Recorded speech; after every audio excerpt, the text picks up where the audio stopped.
سب مومن نہیں ہوں، سب مومن ہیں، جو بھی دائرہ ایمان میں ہے وہ مومن ہے۔ یہ اللہ اس کا رسول جانتا ہے کہ کوئی مومن ہے اور منافق ہے۔ ہمارے لیے سب مومن ہیں، کوئی کسی کو نہیں کہہ سکتا، سب مومن ہیں۔ آیت اللہ جوادی عاملی محسوس کریے گا ذرا، آیت اللہ جوادی عاملی ایران کے بزرگ ترین آیت اللہ پائے قبر جا، سالوں سال پہلے انہوں نے یہ بات کہی تھی، میں نے علماء سنا ہے، وہ یہ کہتے ہیں کس کے لیے؟ علماء کے لیے، کہتے تم علماء جب تم پبلک کے درمیان جب تم تبلیغ کرنے دین کو پہنچایا جانا تو شیعوں کی غلط فہمیوں کو دور کرنا، خوش فہمیوں کو دور کرنا، خوش فہمیوں کو دور کرنا، سوال کرنا، سوال کیا کیسی خوش فہمی؟ کہا یہ جو شیعہ ہے نا یہ بہت خوش فہمی مبتلا ہے۔ کیسے خوش فہمی؟ کہا یہ سوچتے ہیں کہ جب ہم مریں گے، جیسے ہی ہم مریں گے مولا علی آئیں گے، ملک الموت سے ہاتھ ہمارا دیں گے اور لے کے سیدھے مجھے قبر میں اتار دیں گے اور قبر میں ہمارے لیے VIP ٹریٹمنٹ رہے گا۔ اس کے بعد ہم جو ہے وہ برزخ میں ہم کو لے جائیں گے، وہاں پہ آرام سے رکھیں گے، پھر برزخ کے بعد صراط پہ لے جائیں گے، وہاں پر ہم کو تمام سہولت فراہم ہوگی، اس کے بعد مولا جنت میں داخل کر دیں گے۔ آیت اللہ جوادی عاملی کہتے ہیں کہ جب تم جانا تو شیعوں کی اس خوش فہمی کو دور کرنا۔ یقیناً وہ کہتے ہیں یقیناً جو انسان اس بات پہ ایمان نہ رکھتا ہو کہ مولا علی آئیں گے، یقیناً آئیں گے، وہ وقت آخر بھی آئیں گے مدد کرنے کے لیے، وہ قبر میں بھی آئیں گے مدد کرنے کے لیے، وہ فشار قبر سے بھی نجات دیں گے، وہ برزخ میں تمام انتظام بھی کریں گے، وہ اپنے صراط پر تم کو گزاریں گے بھی، وہ تم کو جنت تک پہنچائیں گے بھی، یقیناً آئیں گے۔ جو بھی شیعہ اس بات پر یقین نہ رکھتا ہو وہ شیعہ نہیں ہے، یقیناً آئیں گے۔ لیکن سوال یہ ہے کہ وہ جو مولا کریں گے وہ اس کے لیے کریں گے کہ جو مولا کے نگاہ میں شیعہ ہو۔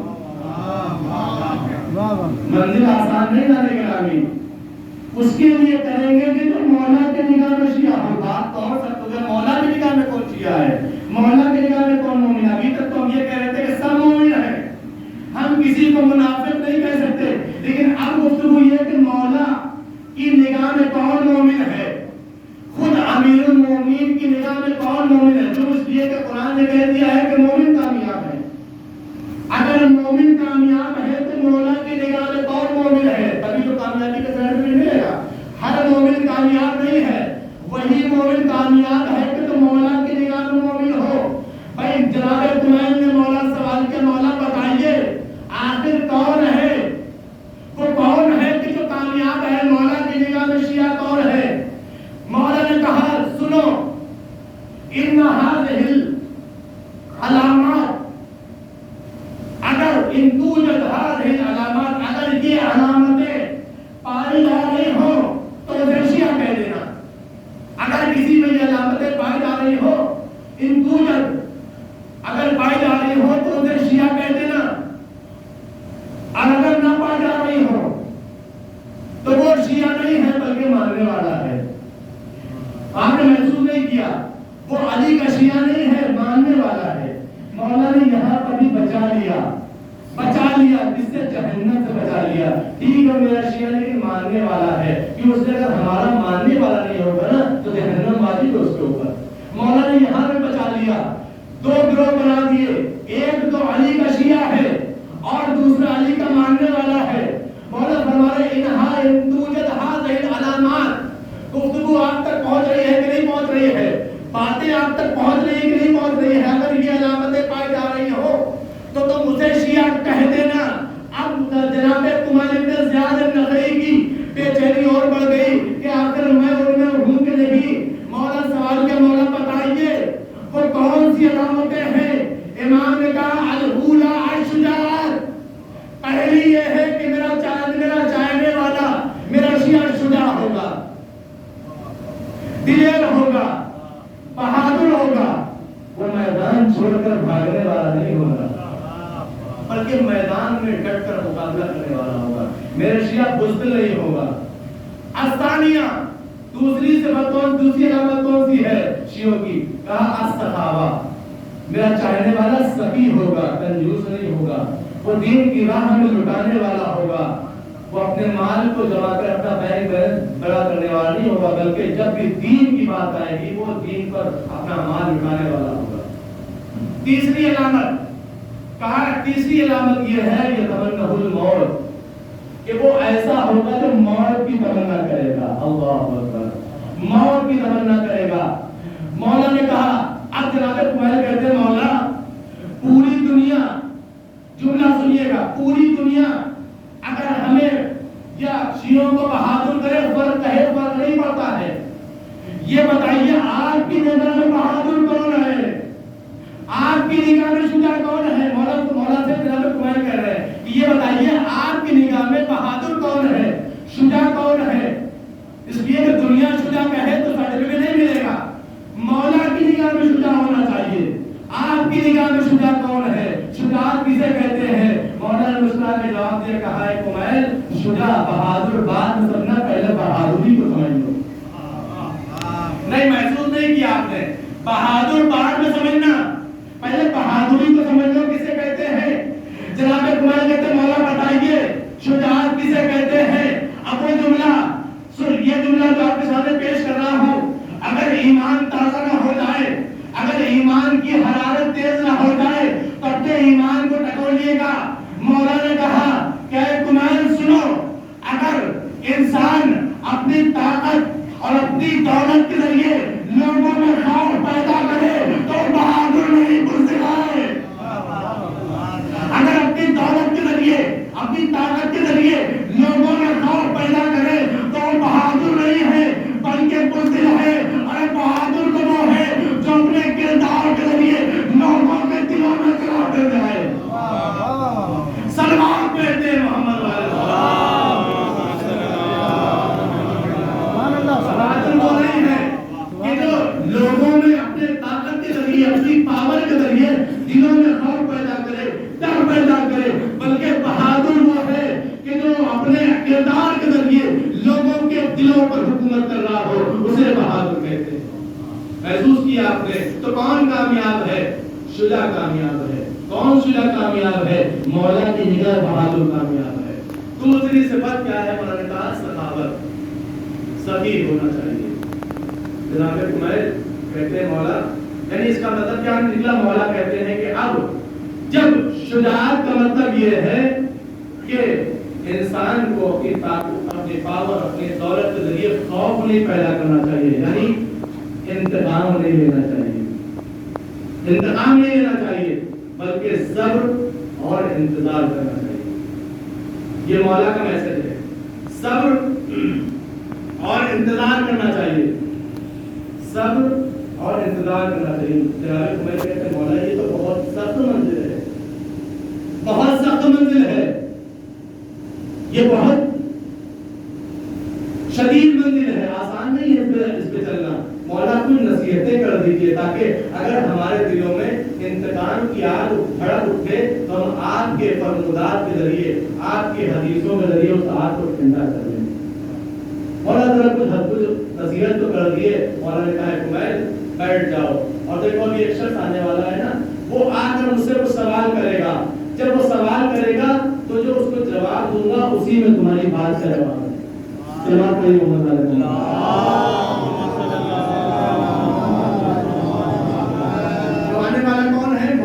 دشمن کا بیٹا ہے، کہاں سے آ رہا ہے؟ شام سے آ رہا ہے، سوریا سے آ رہا ہے، سیریا سے آ رہا ہے، شام سے مولا کے دشمن کا بیٹا آ رہا ہے. اور آنے کے بعد آتا ہے، مولا کو سلام کرتا ہے، اور آنے کے بعد، اور وہ شام سے آ رہا ہے، کوفے سے گزر رہا تھا اور آیا کہے کے لیے حال چال لینے کے لیے. دیکھیں دو طرح کے لوگ آتے ہیں حال چال لینے کے لیے. ایک وہ ہوتے ہیں کہ جو خلوص سے آتے ہیں، ان کا مقصد ہوتا ہے کہ آپ کی خیریت حاصل کریں، آپ کیسے ہیں، ٹھیک ہے کہ نہیں ہے. ایک وہ لوگ ہوتے ہیں جو آتے دیکھتے ہیں کیا چل رہا ہے، ذرا پتہ کرو چل کیا رہا ہے. ان کو آپ کی خیریت سے کوئی پرواہ نہیں ہے، وہ آتے دیکھنے کے لیے آپ کس حالت میں ہے، کیا چل رہا ہے، آپ کے زمان کے اعتبار سے، خدا کے اعتبار سے ملتا ہے. تو وہ آیا کہنے لگا کہ میں تو کچھ اور دیکھ سن کر آیا تھا، یہاں پر تو کچھ اور نظر آ رہا ہے. میں کچھ اور دیکھ کر اور کچھ اور سن کر آیا تھا. اس کا بیٹا ہے، محفوظ ذہن میں رکھیے گا، مولا کے دشمن کا بیٹا ہے. اور آنے کے بعد کیا وہ دیکھتا کہتا ہے کہ میں تو وہاں سے کچھ اور سن کر آیا تھا، کچھ کچھ اور دیکھ کر آئے تو یہاں پر ماحول کچھ اور ہے. اور کہا تم کیا سن کر آئے تھے؟ کہا ہم تو آپ کی ہر جگہ مخالفت سن کے آئے ہیں. ہر جگہ آپ کی مخالفت ہو رہی ہے. ممبروں سے آپ کی مخالفت ہو رہی ہے. محرابوں میں آپ کی مخالفت ہو رہی ہے. مسجدوں میں آپ کی مخالفت ہو رہی ہے. بحرین میں آپ کی مخالفت ہو رہی ہے. شام میں آپ کی مخالفت ہو رہی ہے. مکے میں آپ کی مخالفت ہو رہی ہے. مدینے میں آپ کی مخالفت ہو رہی ہے. کوفے میں آپ کی مخالفت ہو رہی ہے. ہر جگہ آپ کی مخالفت ہو رہی ہے. مردوں کے مجمع میں آپ کی مخالفت ہو رہی ہے. عورتوں کے مجمع میں آپ کی مخالفت ہو رہی ہے. بچوں کی زبان پہ آپ کی مخالفت اور آپ کے لیے گالی اور طنز و طعنہ و تشریح ہے. اے میں تو آپ کے لیے کچھ اور سن کر آیا تھا. ہم آپ کے لیے مخالفتیں سن کے آئے ہیں. آپ کو مسکرا کے جواب دے رہے ہیں.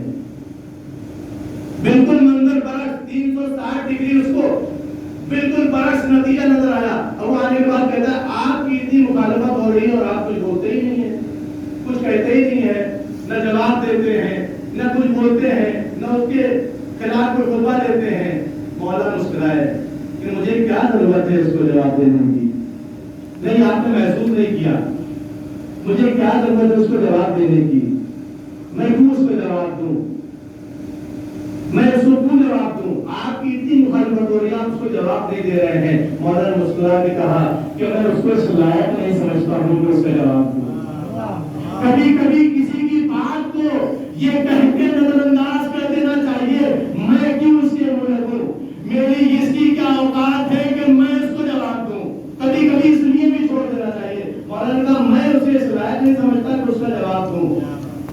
مولانا کچھ کریے, آپ کچھ بولتے نہیں ہیں. آپ کے بارے میں تو لوگ کہتے ہیں آپ کچھ بولتے نہیں ہیں, آپ کو لوگ سلام نہیں کرتے ہیں, آپ کی عزت نہیں کرتے ہیں, اور آپ تب تو آپ کو خلافت سے بے دخل کر دیا گیا ہے. کچھ کریے. یہاں تک کہ جب وہ اپنی حد سے گزرنے لگا, اپنی حد سے تجاوز کرنے لگا, کہتے کہتے وہ یہ کہتا ہے مولا کچھ کریے, یا جواب دیجیے, یا انتقام کیجیے, یا انتقام لیجیے, یا کوئی اقدام کریے.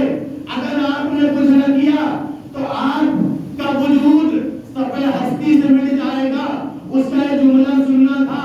مولا نے پلٹ کے جملہ آپ کے سماعتوں میں نظر کر رہا ہوں. مجلس ختم ہونے والی ہے. اب مجھے یہ محسوس ہونا چاہیے کہ بات آپ تک پہنچی ہے کہ نہیں پہنچی ہے. بول دیجیے گا اس جملے کے اوپر اس نے جیسے ہی مولا سے کہا اگر آپ نہیں بولے تو آپ کا وجود ختم ہو جائے گا. اب اس کے سوال میں مولا نے پلٹ کے سوال کیا کہ یہ بتاؤ ممبروں سے جو لوگ میری مخالفت کر رہے ہیں, جو مجھے گالی دے رہے ہیں, کیا انہیں یقین ہے کہ وہ ممبر سے زندہ سلامت آ جائیں گے؟ کیا انہیں یقین ہے کہ وہ ممبر سے زندہ اتریں گے؟ جو لوگ میری مخالفت کر رہے ہیں, جو لوگ مجھے گالی دے رہے ہیں, کیا انہیں یقین ہے کہ وہ اگلی سانس لیں گے؟ اس نے کہا نہیں. کہا جب انہیں یقین نہیں ہے, کہا جب انہیں یقین نہیں ہے تو جو لوگ خود اپنا وجود نہیں بچا سکتے ہیں تو پھر میرا وجود کیسے مٹائیں گے؟ ایک صلوات پڑھتے ہیں محمد والے صلی اللہ محمد والے محمد. جن کے اختیار میں خود اپنا وجود بچانا نہیں ہے وہ علی کا وجود کیسے ملا سکتے ہیں؟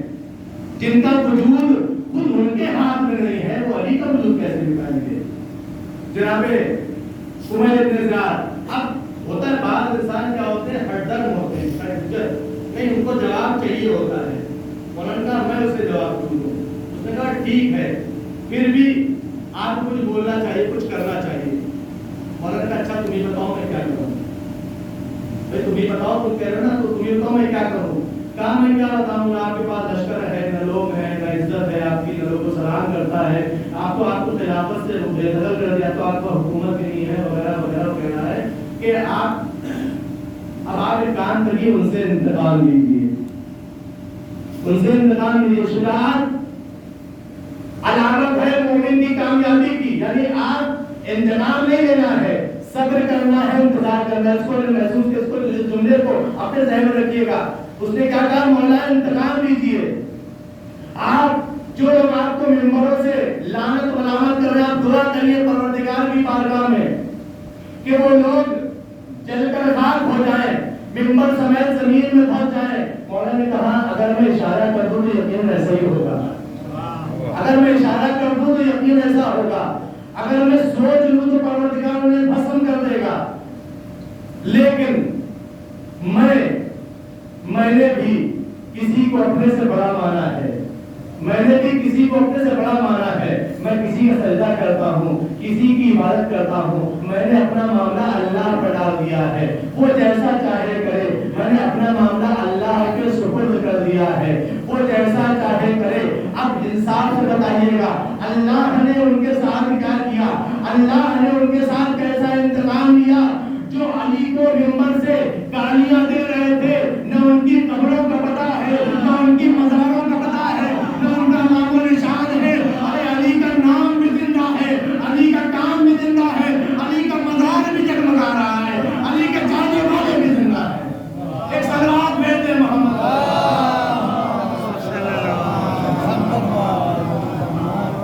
لہذا انتقام نہیں لینا ہے بلکہ صبر کرنا ہے اور انتظار کرنا ہے، بھروسہ کرنا ہے، انتظار کرنا ہے۔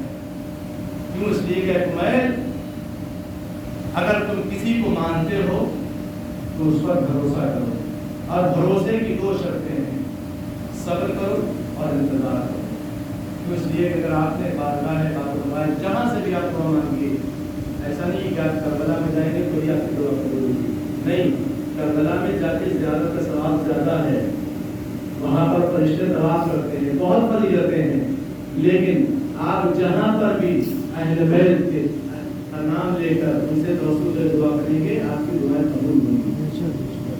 لیکن آپ نے باب الہوائے سے مانگا ہے، صبر کرو، انتظار کرو۔ آخری بات آپ کے سامنے عرض کر رہا ہوں، صبر کرو، انتظار کرو۔ کیوں؟ اس لیے کہ مثال آپ کے سامنے پیش کر دوں، آپ نے بے شمار دولت کمائی، آپ کی بیٹی ہے، آپ نے سوچا سونا مہنگا ہو جائے گا، میں اس کے لیے زیور لے لوں، 5 لاکھ کا زیور آپ نے لے لیا، ابھی بچی چھوٹی ہے، تو کیا آپ یہ زیور اپنی بچی کے حوالے کر دیں گے؟ ابھی چھوٹی ہے نا، ابھی اس کو دے دیں گے؟ آپ نہیں دیں گے نا، کیوں؟ وہ ضائع کر دے گی، ضائع کر دے گی۔ بھروسے کی شرط ہے صبر کرو اور انتظار کرو۔ ہم نے باب الحوائج کی بارگاہ سے مانگا ہے، ہم نے مولا کی بارگاہ میں دعا کی اور ضرور عطا کریں گے۔ صبر کرو، انتظار کرو، جب موقع آئے گا وہ عطا کر دیں گے، ابھی موقع نہیں آیا اس لیے عطا نہیں ہو رہی ہے۔ ایک صلوات بھیج دیں محمد۔ میں کیا عرض کر رہا ہوں کے سامنے؟ لہذا جس پر بھروسہ کرتے ہو صبر کرو، انتظار کرو۔ ایک عزادار کے سارے سوال کی مجلس ہے نا،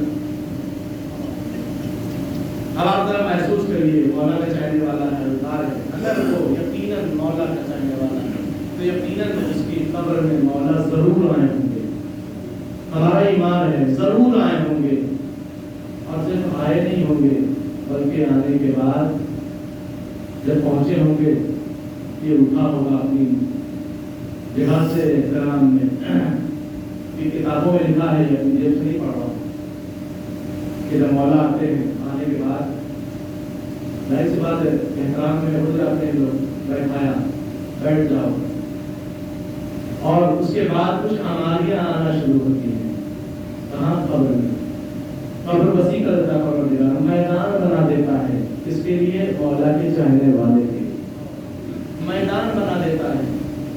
ہماری آنا شروع ہوئی، ایک ہماری آئی، رکی، اس نے سوال کیا مولا یہ کس کی ہماری؟ کہا یہ میری ماں کی ہماری ہے، شہزادی کی ہماری ہے۔ شہزادی آنے کے بعد پروردگار سے کہتی ہے اے پروردگار ابھی قیامت نہیں آئی ہے، ابھی قیامت نہیں آئی ہے، جملہ سنیے نا گرامی، محسوس کریے گا، ابھی قیامت نہیں آئی، لیکن یہ جو مرنے والا ہے نا یہ میرے حسین پر رونے والا تھا،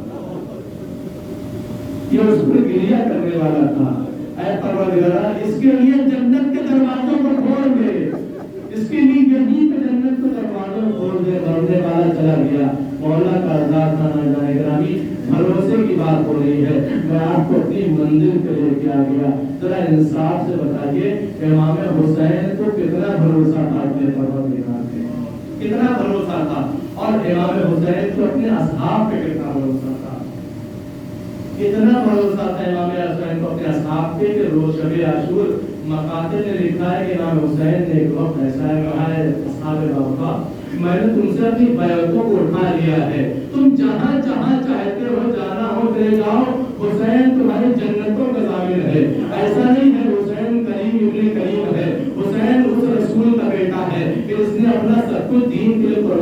دیا، حسین یقیناً تم کو جنت دے گا، تم چلے جاؤ، یہ تمہارے خون کے پیاسے نہیں ہے۔ پتہ ہے کتنا بھروسہ تھا امام حسین کو، اسی لیے تو کہہ رہے تھے آزما رہے تھے۔ جواب کیا ملا؟ جواب یہ ملا ہے مولا اگر 1000 بار بھی قتل کر دیا جائے، اگر 1000 بار بھی قتل کر دیا جائے اور زندہ کیا جائے، پھر قتل کر دیا جائے، خاک کو جلا کر اڑا دیا جائے، تب بھی ہم آپ کی بیعت سے ہاتھ نہیں اٹھائیں گے۔ یہ بھروسہ تھا امام حسین کو اپنے اصحاب پر۔ ہر روز عاشورہ امام حسین کو کتنا بھروسہ تھا اپنے پروردگار پر۔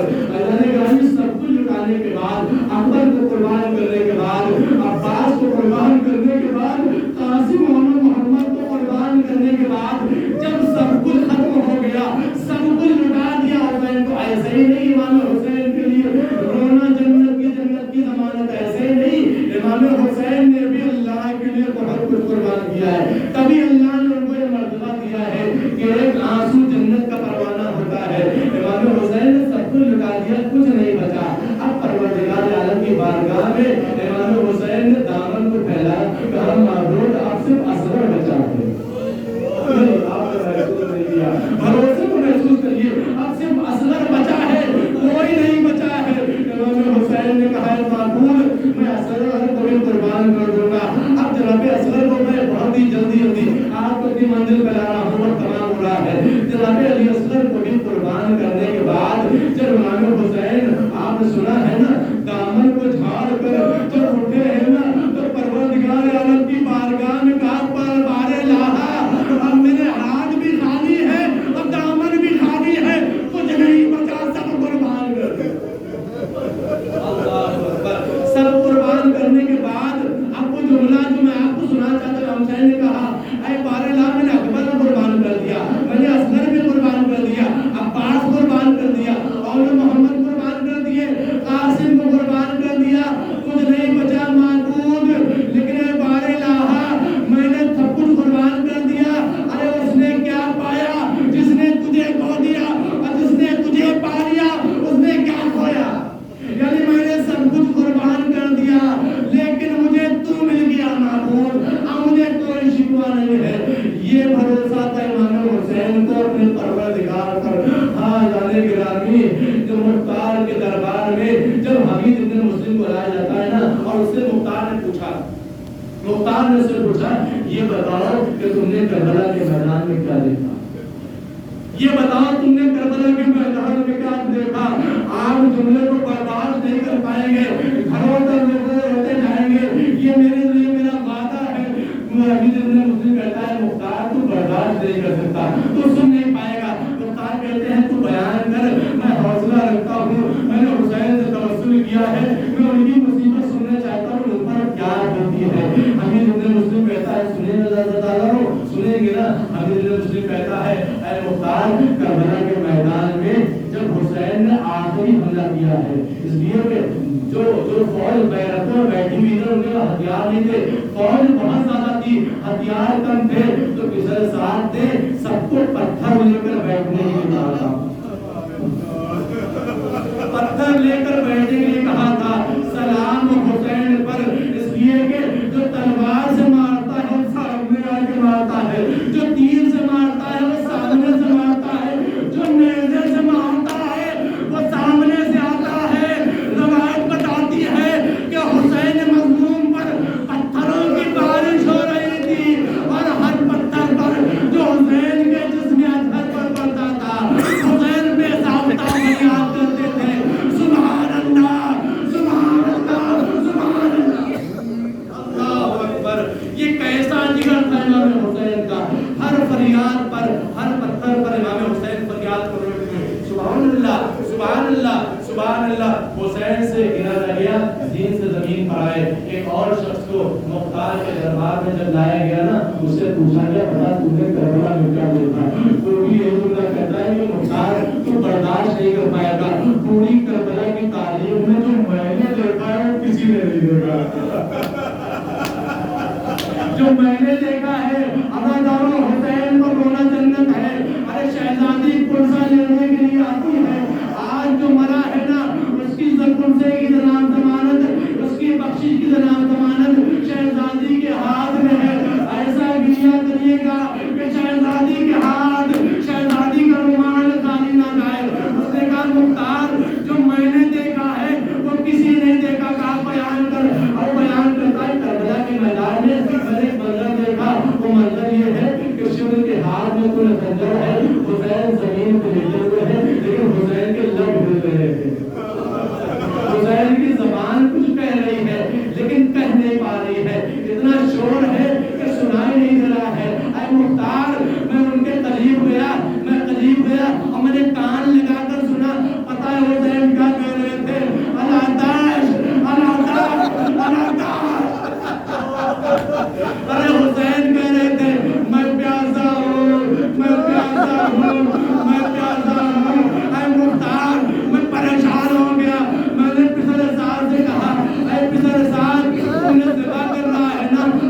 پانی لے لو. کہتا ہے پانی لے کر جیسے ہی پلٹا نا فرات کا پانی میں تو چلنے لگا, آسمان سے خون برسنے لگا, زمین کربلا ہلنے لگی.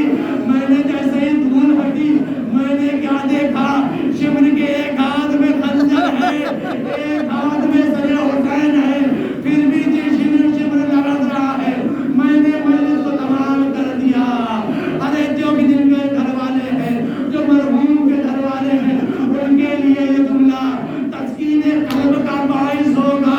میں نے شمر سے پوچھا, ارے تم نے تو قتل کر دیا, اب یہ پریشانی کے کیا علامات ہیں, کیوں پریشان ہو رہا ہے؟ ایک مرتبہ شمر کہتا ہے, ارے جو میں نے دیکھا وہ تم نے نہیں دیکھا. ارے تم نے کیا دیکھا؟ شمر کہتا ہے, ارے میں نے دیکھا جب میں خنجر چلا رہا تھا, ایک نقاب بوجھ بھی کبھی اٹھتی تھی, کبھی بیٹھ جاتی تھی, کبھی اٹھتی تھی, کبھی بیٹھ جاتی تھی. ارے وہ فریاد کر رہی تھی, اے شیم میرے بچے کو ذبح نہ کر. ارے میں نے چکیاں پی.